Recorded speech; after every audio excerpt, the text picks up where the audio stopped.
How much should a guy earn to marry you? 80 lakhs per day. 80 lakhs per day. ఏం చేసుకుంటావు 80 lakhs ని? ఏం చేసుకుంటావు చెప్పు నువ్వు ఫస్ట్. 80 lakhs ని ఖర్చు చేసేంత శక్తి ఉంది నీ దగ్గర? 80 lakhs per day పైసలు అనుకుంటారా పెంకాసులు అనుకుంటారా? అవి 1 crore per annum. 1 crore per annum.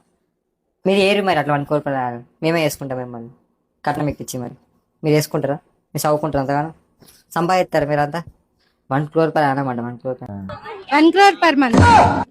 ఏం చేసుకోవడం 1 crore per month? నీకు 10,000 ఇచ్చే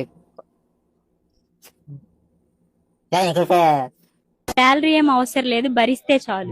ఎస్ నైస్. రోజు పానీపూరికి షాపింగ్ కి తీసుకెళ్ళి షాపింగ్ ఏమో పానీపూరి అయితే ఓకే గుడ్. మంచిగా వంట వస్తే చాలు. ఇట్లా డొల్గా ప్రేమగా చూసుకునే వాళ్ళు వస్తే చాలు. నేను ఎవరు వేసుకుంటాడు కానీ శాలరీ ఏం అవసరం లేదు, నేనే చూసుకుంటాను. అబ్బాబ్బాబ్బా ఇట్లా వీళ్ళు ఆడవాళ్ళు వాళ్ళు దయ్యాలు. 1 crore per month ఏం చేసుకుంటారు? 1 crore per month కోపం వస్తాయి కాదు. మరి ఏం చేయాలి? 10,000 జీతం కూడా జాబ్ ఇస్తలేడు. ఎందుకంటే 1 crore per month అంట.